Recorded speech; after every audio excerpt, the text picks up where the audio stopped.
Most Americans take energy for granted. But, for many families, maintaining access to reliable and affordable energy is a persistent challenge and a significant material hardship. This is a problem, referred to as energy insecurity, and it affects millions of American households each year. We have found that energy insecurity is a growing and vexing problem among low-income households, and the COVID-19 pandemic has made this problem worse. Our analysis finds that there are disparities in rates of energy insecurity across various socio-demographic groups. Black and Hispanic households, for example, are significantly more likely to experience energy insecurity and face utility disconnection than white households. So too are households with young children, individuals that require electronic, medical devices, and those in dwellings with inefficient or poor conditions. Households that cannot pay for energy are unable to power electronic learning or medical devices, keep perishable, healthy food in the refrigerator, or maintain safe body temperatures. Under conditions of extreme heat or cold, people can suffer from mental and physical health consequences, including the possibility of death.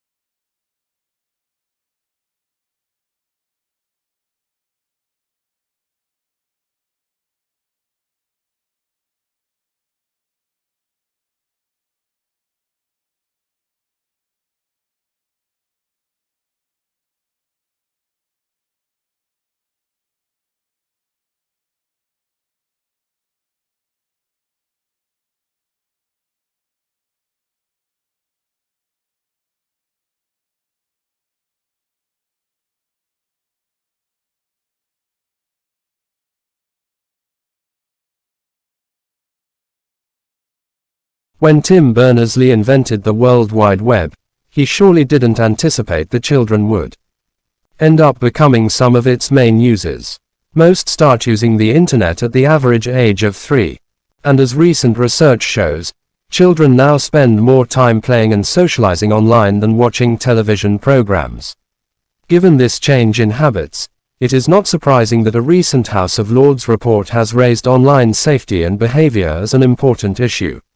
The report said that for children, learning to survive in a world dominated by the internet should be as important as reading and writing. The House of Lords Communications Committee also warned that children should not be leaving school without a well-rounded understanding of the digital world.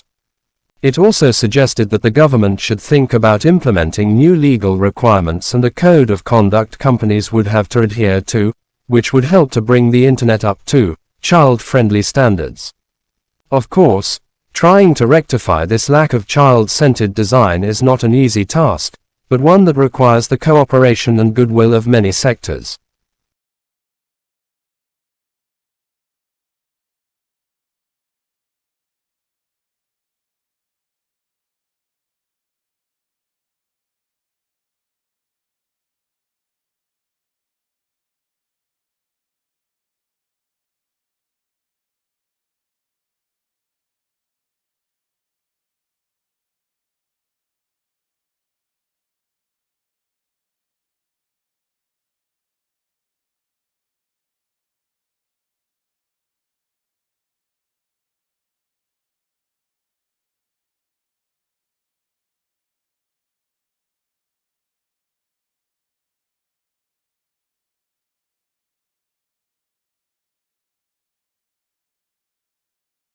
Brand loyalty exists when consumers repeat purchase your brand rather than swapping and switching between brands.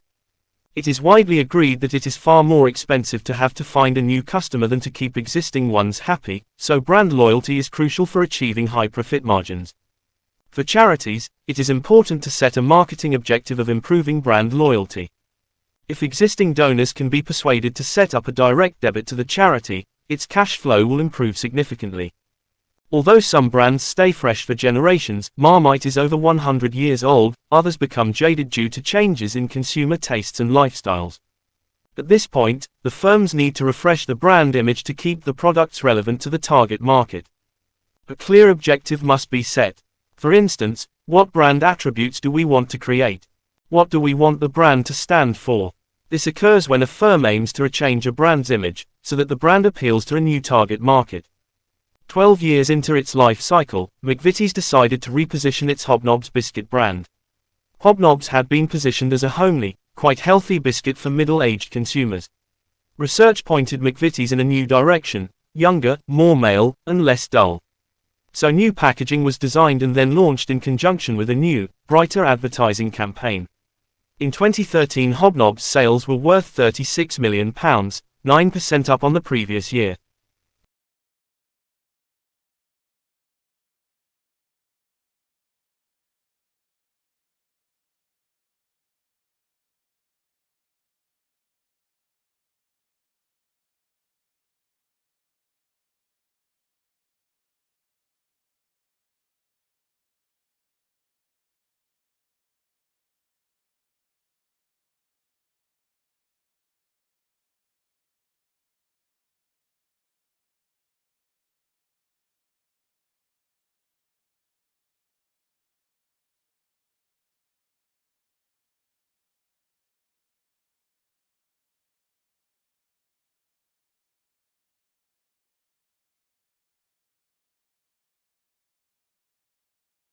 The leader can define or clarify goals by issuing a memo or an executive order, an edict or a fatwa or a tweet, by passing a law, barking a command, or presenting an interesting idea in a meeting of colleagues. Leaders can mobilize people's energies in ways that range from subtle, quiet persuasion to the coercive threat or the use of deadly force.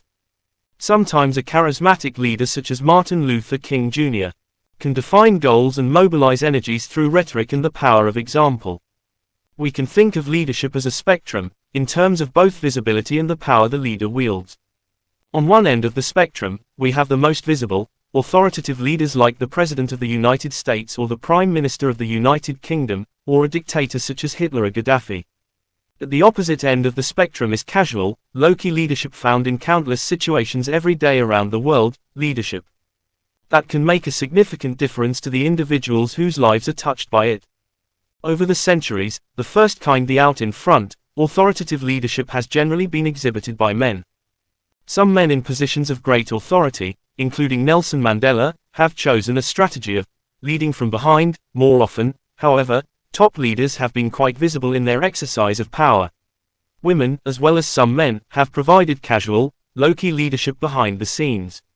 But this pattern has been changing, as more women have taken up opportunities for visible, authoritative leadership.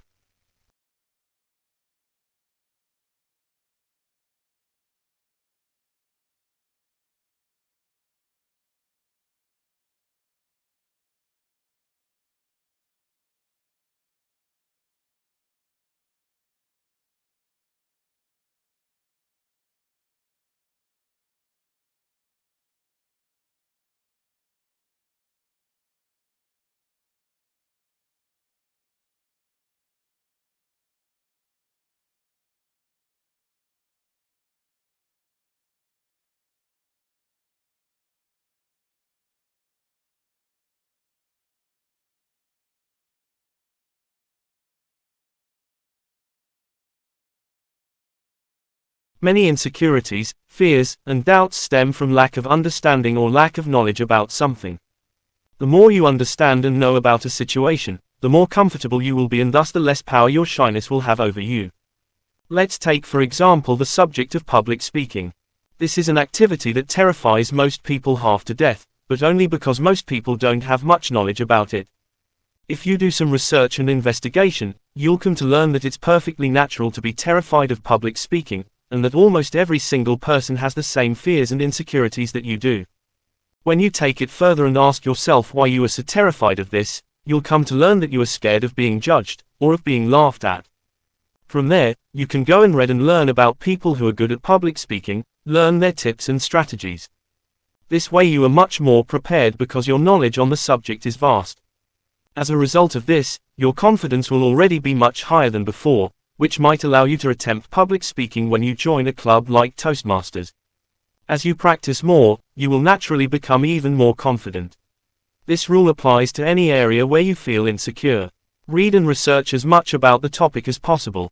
This will help increase your confidence enough to give the activity a try to see if you might be able to become better at it. And that initial confidence, take action, is all you need to get the ball rolling and overcome your shyness.